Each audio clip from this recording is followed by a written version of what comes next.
बाली नगर नाम का एक गांव था। वहाँ हमेशा झगड़े, लड़ाई और गांव के लोगों में अनबन हुआ करती थी। ये गुरजोत भी ना आने दो उसे बस, उसकी खैर नहीं। उसके खेत का सारा पानी मेरे खेत में भरा हुआ है। मेरी आलू की खेती अगर थोड़ी भी खराब हुई ना तो उसकी खैर नहीं। दूसरी तरफ गुरजोत अपनी ही धुन में गुनगुनाते हुए वहाँ से आ रहा था। ला ला ला ला ला ला ला ला ला ला, मैं हीरो बनूंगा, मारूंगा ठुमका, इससे जल जल के जलोगे तुम तिनका।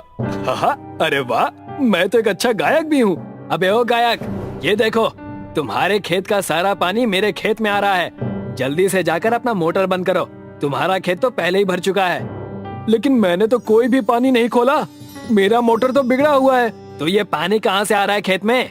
मुझे तो कुछ समझ में ही नहीं आ रहा। ये तो तुम्हारा काम है पता लगाना। मैं तो अपना खानदानी रेस्टोरेंट खोलने जा रहा हूँ। अब क्या करें, तुम्हारे पिताजी हैं ही बावर्ची। मेरे पिताजी को देखो, वो कितने बड़े जज हैं, उनकी लोग कितनी इज्जत करते हैं। और एक तुम और तुम्हारे पिताजी हैं। लोगों के आसपास से भी अगर निकल जाए ना तो उनमें से बदबू आने लगती है। छी छी छी छी छी। गुरजोत प्रथम की बात सुनकर गुस्से से वहाँ से चला गया और जाकर अपने छोटे से रेस्टोरेंट का काम करने लगा। अरे क्या हुआ बेटा, आज तुम इतने गुस्से में क्यों हो? आज फिर किसी से बहस हो गई क्या? हाँ हो गई, आपके परम मित्र प्रेमानंद जी के बेटे प्रथम से। अपने पिताजी की नौकरी का कितना घमंड दिखाता है वो। ये बात मुझे बिल्कुल पसंद नहीं आती। बेटा, वो जिस मुकाम पर है उसके लिए तुम मेहनत करो और तुम भी हासिल कर लो। मैंने कितनी बार समझाया है कि किसी की बातों का बुरा नहीं मानते। हमेशा एक कान से सुनो और दूसरे कान से निकाल दो। ठीक कहा पिताजी आपने, मैं भी एक अच्छा वकील बनकर आपको दिखाऊंगा। एक तरफ गुरजोत कड़ी मेहनत और परिश्रम करके वकील बनने की चाह को लेकर आगे बढ़ रहा था। दूसरी तरफ प्रेमानंद जी, जो कि काबिल और सफल जज थे। उनका बेटा प्रथम कामचोर और बहुत ही अकड़ू था। माय लॉर्ड, इस मुजरिम ने इस पाप भरी दुनिया में भी समोसे चुराए हैं। मेरे क्लाइंट का ये कहना है कि ये समोसे की सिर्फ पपड़ी खाया करता था और अंदर का आलू हमेशा नहीं खाता था, उसे वेस्ट कर देता था। और चोरी करते वक्त भी इस मुजरिम ने यही किया। अंदर का आलू इसने नहीं खाया और ऊपर की सारी पपड़ी ये खा गया। ये बिल्कुल गलत इल्जाम है डॉक्टर साहब मुझ पर। मेरा मतलब है जज साहब मुझ पर। अंदर का आलू मैं इसलिए नहीं खाता हूँ क्योंकि मुझे गैस हो जाती है। इसका मतलब तुम कबूल कर रहे हो कि तुमने ही वो समोसे खाए हैं। देखा माय लॉर्ड, कैसे मेरे झांसे में आकर इस मुजरिम ने सच कह दिया। सारे सबूतों और गुनाहों को मद्देनजर रखते हुए ये अदालत ये सजा सुनाती है कि झिंगरू के 1000 समोसे दुकान वाले को बनाकर या बनवा कर देने होंगे। Case is adjourned. नहीं, ये नहीं हो सकता। मैंने ये सुना है कि अदालत को सबूत चाहिए। तुम्हारे पास है कोई सबूत? मुझे यहाँ तक सबूत की दुर्गंध आ रही है। यह दुर्गंध उसे समोसे को खाने से हुई है। ले जाओ इसे। बेटा, आ गए तुम? कैसा रहा तुम्हारा दिन? और तुमने फिर से उसी जयंती लाल के बेटे गुरजोत से झगड़ा कर लिया। कम से कम अपने पिताजी का हाथ तो व्यापार में बटाता है वो। तुम्हारी तरह तो नहीं है, अपने बाप के पैसों पर अय्याशी तो नहीं कर रहा। क्या आप भी पिताजी, हमेशा आप मेरे पीछे ही लगे रहते हैं। मेरी की हुई मेहनत और काम आपको तो जैसे दिखता ही नहीं। दोनों बाप अपने अपने बेटों की बहुत चिंता करते थे। इस वजह से जयंती लाल और प्रेमानंद मिलकर बातें करने लगे। सबको लगता है मैं जज हूँ, मैं सुखी से हूँ। कोई मेरी तकलीफ देखता ही नहीं। ना कोई मुझसे आकर पूछता है कि मैंने क्या किया, कैसे अपना जीवन तकलीफों के सहारे गुजारा। सबको अपने अपने हित की ही पड़ी है बस। और मुझे ये जिंदगी मेरे बेटे को नहीं देनी। तो मेरी कौन सी अच्छी जिंदगी है? अगर इनकी माएं होती तो ये नौबत ना आती। मेरे पास एक अच्छा उपाय है, तुम कहो तो मैं बताऊं। जयंती लाल और प्रेमानंद ने चाल चली और घर नहीं गए। दोनों बेटों को शक होने लगा। प्रथम और गुरजोत दोनों ही सहम गए और अपने अपने पिताजी को ढूंढने निकल पड़े। पता नहीं कहाँ चले गए पिताजी। 3 दिन हो गए घर नहीं आए, इसी कारण मैं दुकान नहीं खोल पा रहा। हे भगवान, कृपा करके उनकी सुरक्षा करना। यार ये पिताजी कहाँ चले गए? उस दिन रात को क्या कहा था मुझे याद भी नहीं, ढूंढना होगा। अरे गुरजोत, तुम यहाँ क्या कर रहे हो? तब गुरजोत ने अपनी सारी समस्या बताई। दोनों सदमे में आ गए। उतने में ही वहाँ पर एक डाकिया आया और चिट्ठी देकर कहने लगा, ये चिट्ठी तुम दोनों के नाम पर आई है। लाओ मैं पढ़ कर देखता हूँ। तुम दोनों के पिताजी को हमने कैद करके रखा है। अगर उन्हें खुश देखना चाहते हो तो इस पते पर जल्दी पहुँचो, वहाँ तुम्हें एक और चिट्ठी मिलेगी। हमें तुरंत उस जगह पर जाना चाहिए, वरना कोई बड़ी परेशानी ना हो जाए। हे भगवान, सब ठीक कर देना। मैं तुम्हें खूब सारे प्रसाद भोग लगाऊंगा। गुरजोत और प्रथम उस जगह पर जाते हैं और वहाँ जाकर दोनों की आंखें फटी की फटी रह जाती है। वहाँ जाकर वो देखते हैं कि एक शानदार अदालत और रेस्टोरेंट बना हुआ है। अरे वाह, क्या बात है, कितना सुंदर रेस्टोरेंट बना है। लेकिन अदालत रेस्टोरेंट, ये है क्या? मेरा मतलब अदालत में रेस्टोरेंट है या रेस्टोरेंट में अदालत? अरे हाँ, यहाँ एक चिट्ठी भी होगी। कुछ ही दूर में उन्हें एक बोर्ड नजर आया। बोर्ड पर लिखा है, तुम दोनों को मिलकर इस अदालत रेस्टोरेंट को चलाना है, वो भी सफलता पूर्वक, और तब जाकर तुम दोनों के पिताजी को छोड़ा जाएगा। हमारे पास इसके सिवा कुछ और करने को है भी नहीं। अपने पिताजी को बचाने के लिए मैं तो ये करने के लिए तैयार हूँ। गुरजोत और प्रथम दोनों अपने अपने पिताजी के चंगुल में आकर फंस गए थे और उन्होंने अदालत रेस्टोरेंट चलाना शुरू कर दिया। देखते ही देखते 6 महीने बीत चुके थे। अदालत रेस्टोरेंट के बारे में पूरे शहर में चर्चा होने लगी थी। तुम्हारे साथ काम करके मुझे पता नहीं क्यों अच्छा लग रहा है। हम बचपन से एक दूसरे को जानते हैं, लेकिन कभी हमने ये काम नहीं किया। अब मैं समझ चुका हूँ कि कोई छोटा या बड़ा नहीं होता। मैं भी वकील बनकर रह गया। हम इस व्यापार को और आगे ले जाएंगे। गुरजोत और प्रथम बात कर ही रहे थे कि वहाँ पर उन दोनों के पिताजी आ गए। दोनों अपने अपने पिताजी को देखकर हैरान थे। पिताजी, आप कैसे हैं? आप कहीं आपको कोई चोट तो नहीं लगी ना? मैं बिल्कुल ठीक हूँ, बल्कि हमने ही ये साजिश रची थी और हमने इन 6 महीनों में कई सारे तीर्थ किए। ये प्रसाद अगर तुम अदालत रेस्टोरेंट के खाने में मिलाओगे तो वो 2 गुना ज्यादा चलेगी। ये एक दिव्य शक्तियों वाला प्रसाद है, जादुई प्रसाद। हम बिल्कुल ऐसा ही करेंगे पिताजी। सब कुछ अच्छा हो ही रहा था कि वहाँ पर कुछ डाकू आ गए। पिताजी, अब ये कैसा मजाक है? इन डाकुओं ने हमें क्यों घेरा हुआ है? कहीं आपके नाटक का ये भी तो कोई हिस्सा नहीं है ना? कोई मजाक नहीं है बेटा, मैं भी इन्हें नहीं जानता। चपड़ चपड़ बंद करो और मेरी बात सुनो। तुमने ही मुझे 20 साल की सजा दी थी, इसीलिए मैं तुम्हें छोड़ूंगा नहीं। हाँ, बड़ा जज बनते हो ना, यहाँ हलवाई बने हो, कलाकार हो क्या? तुम सब ऐसा नहीं कर सकते। तुमने पाप किया, इसीलिए उन्होंने तुम्हें सजा दी। अबे पिल्ले, तुम मुझे सिखाएगा क्या करना है क्या नहीं? दफा हो जाए यहाँ से। डाकू और दोनों लड़के बहस कर ही रहे थे कि जयंती लाल ने अपने बैग से लाल मिर्च निकाली और अपने हाथों को पंखे की दिशा में घुमा दी। पंखा इतनी तेज चला। मम्मी, बचाओ बचाओ! ये क्या कर दिया? मेरी आंखें जल रही हैं। हे भगवान! तब तक प्रथम और गुरजोत ने उन्हें एक पुलिस के हवाले कर दिया। अब से तुम दोनों हंसी खुशी रहना, मिलजुल कर, और ऐसे ही डट कर सबका सामना करना। इस घटना के बाद दोनों बहुत ही खुशी खुशी रहने लगे और अपनी जिंदगी सुख से बिताने लगे। लाजपुर नाम का एक गांव था, जहां राकेश नाम का एक ऑमलेट बेचने वाला रहता था।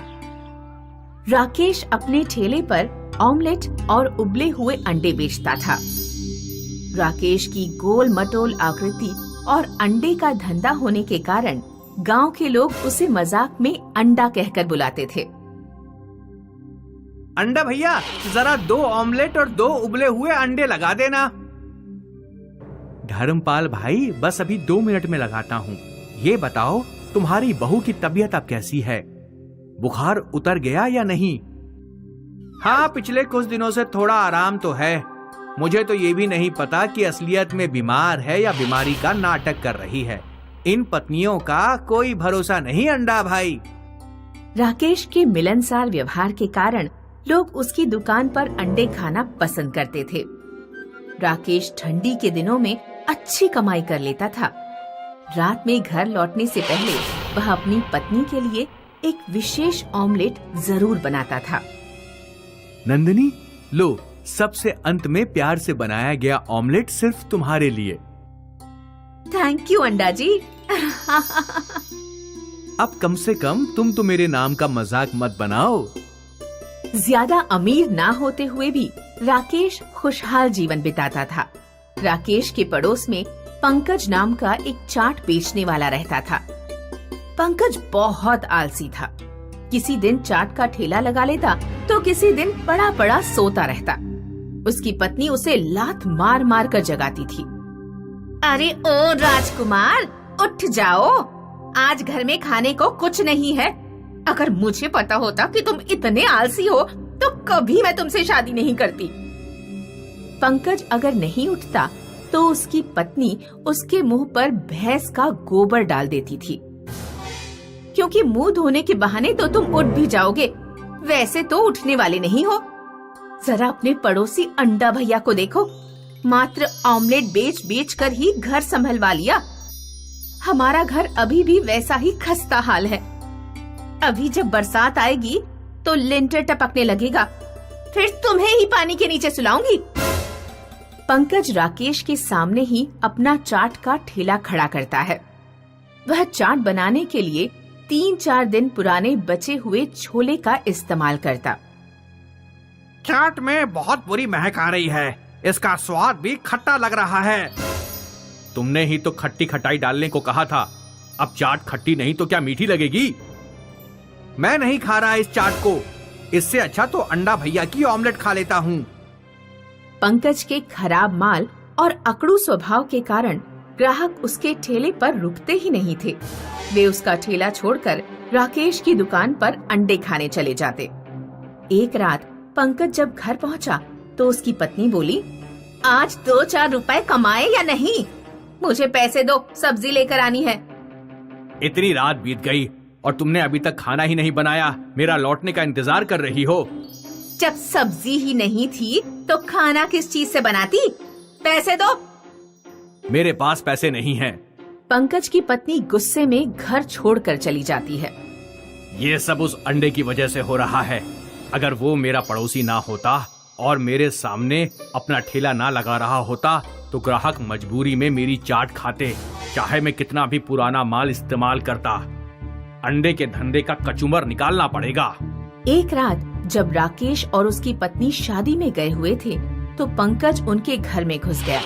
उसने राकेश के घर पर रखे सैकड़ों अंडे के ट्रे ठेले पर रखे और पूरा ठेला पहाड़ी पर ले जाकर सीधे खाई में फेंक दिया।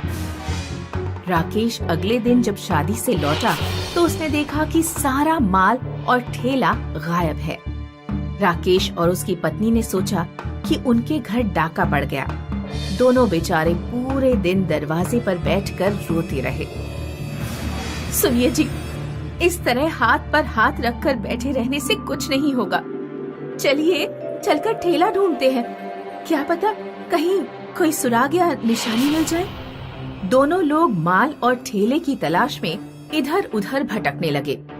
वे रात होने पर भी गांव में भटकते रहे, लेकिन उन्हें कुछ भी नहीं मिला।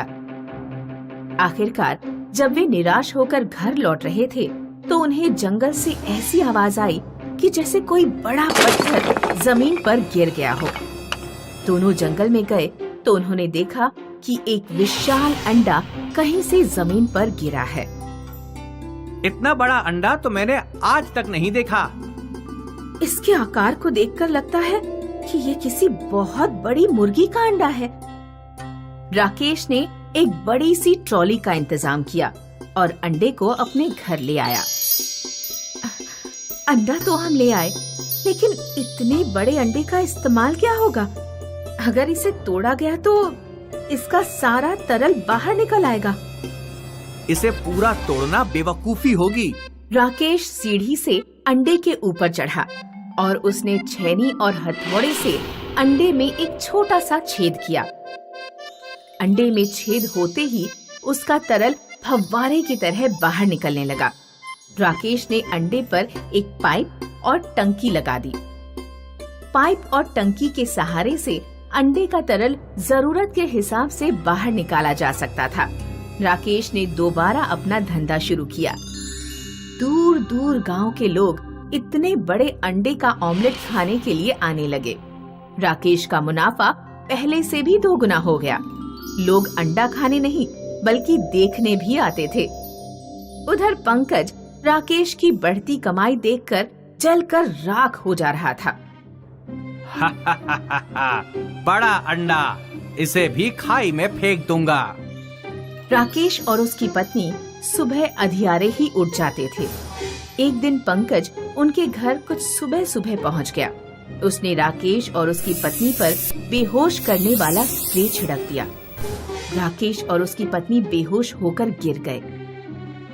फिर पंकज ट्रैक्टर और ट्रॉली से विशाल अंडे को पहाड़ी पर ले गया। इतने बड़े अंडे को खाई में फेंकने से पहले इसे कुल्हाड़ी से फोड़कर देखूंगा। इसे फोड़ने में बहुत मजा आएगा। पंकज ने जोर से अंडे में कुल्हाड़ी मारी। अंडे से पानी का इतना तेज प्रेशर निकला कि पंकज के पांव जमीन पर टिके नहीं रह सके और वह खाई में गिरकर मर गया। रेगिस्तान के पास कनिष्कपुर नाम का एक गांव था। गांव में भयानक गर्मी पड़ती थी और पानी की बहुत किल्लत थी। पूरे गांव में सिर्फ एक ट्यूबवेल था, जिस पर सुबह शाम सिर्फ 2 घंटे के लिए पानी आया करता था। इसलिए ट्यूबवेल पर पानी की लंबी लाइन रहती थी। गांव में मुरारी नाम का एक डबल रोटी बेचने वाला रहता था। उसे सुबह सुबह गांव में डबल रोटी बेचने जाना होता था, इसलिए वह ट्यूबवेल पर हमेशा देरी से पहुंचता और उसे लंबी लाइन के सबसे आखिर में लगना पड़ता। लो देखो गांव वालों, मुरारी आज फिर से सबसे देर से आया है। इसका नंबर आने तक ट्यूबवेल में पानी आना भी बंद हो जाएगा। एक दिन गांव में कहीं दूर से चलता हुआ एक बूढ़ा आदमी आया। उसके सफेद बाल और चेहरे की झुर्रियां बता रही थी कि उसकी उम्र 100 से ऊपर है। बूढ़ा आदमी पसीने से तरबदर और गर्मी से बेहाल था। उसने ट्यूबवेल पर लाइन में खड़े लोगों को देखा। गांव का एक आदमी ट्यूबवेल से मटका भरकर ला रहा था। बूढ़े आदमी ने उससे पानी मांगा। बेटा, जरा 2 घूंट पानी पिला दोगे? बहुत प्यास लग रही है। नहीं बाबा, मैं सुबह 4 बजे से लाइन में लगा हूँ। बड़ी मुश्किल से पानी मिल पाया है। मेरे घर पर सब प्यासे हैं। बूढ़े आदमी ने दूसरे आदमी से पानी मांगा। उसने भी पानी देने से इनकार कर दिया। जितने भी लोग ट्यूबवेल से पानी का मटका भरकर लाते, बूढ़ा आदमी उनसे पानी मांगता, लेकिन सभी ने बूढ़े आदमी को पानी की किल्लत के बारे में बताया और पानी देने से इनकार कर दिया। मुरारी की हमेशा की तरह सबसे अंत में ट्यूबवेल पर पानी भरने की बारी आई। मुरारी का मटका 1/3 ही भर पाया कि तभी ट्यूबवेल का पानी चला गया। लगता है आज इतने से ही संतुष्टि करनी पड़ेगी। मुरारी जब मटका लेकर लौटने लगा तो बूढ़े आदमी ने उससे भी पानी मांगा। बेटा, क्या 2 घूंट पानी पिला दोगे? बहुत प्यास लग रही है। मुरारी ने बूढ़े की आंखों में देखा तो उसे दया आ गई। उसने अपना घड़ा बूढ़े को दे दिया। बूढ़े आदमी ने घड़े से पानी अपने मुंह में डाला और वह सारा पानी पी गया। बूढ़े ने मुरारी को खाली घड़ा पकड़ाया, ढेर सारी दुआएं दी और चला गया।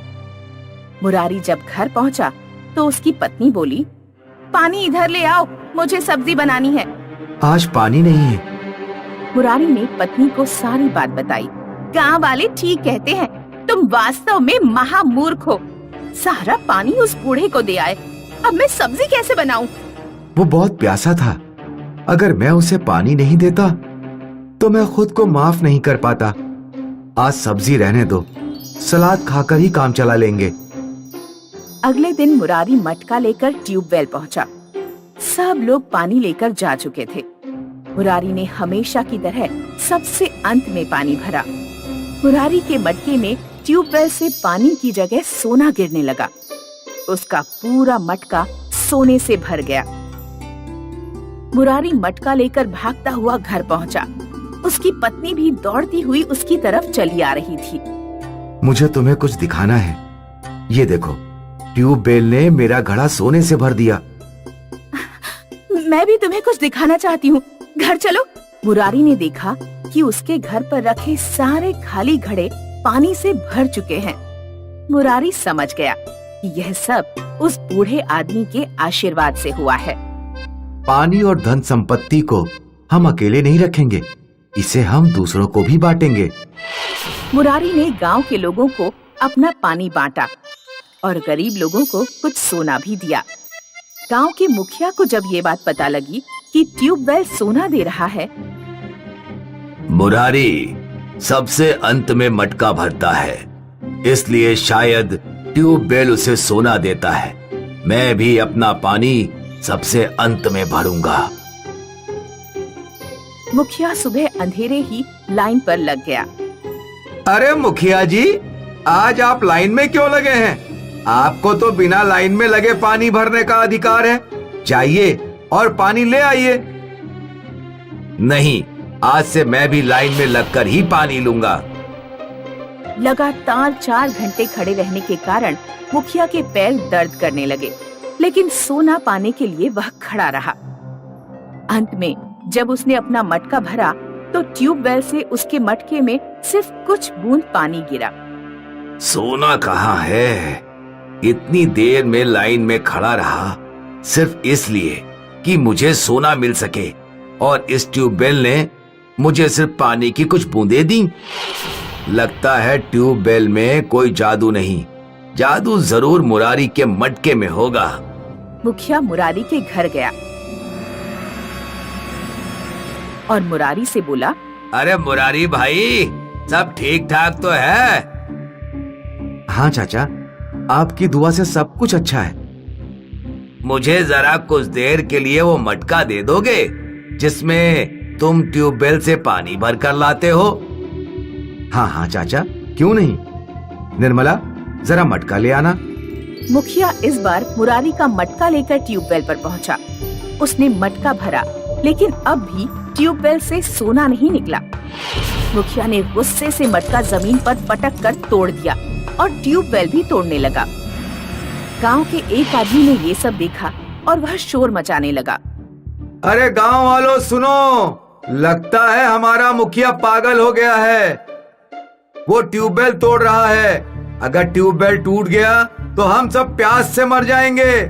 गांव वाले ट्यूबवेल पर पहुंच गए और उन्होंने मुखिया को पकड़कर ट्यूबवेल से दूर कर दिया।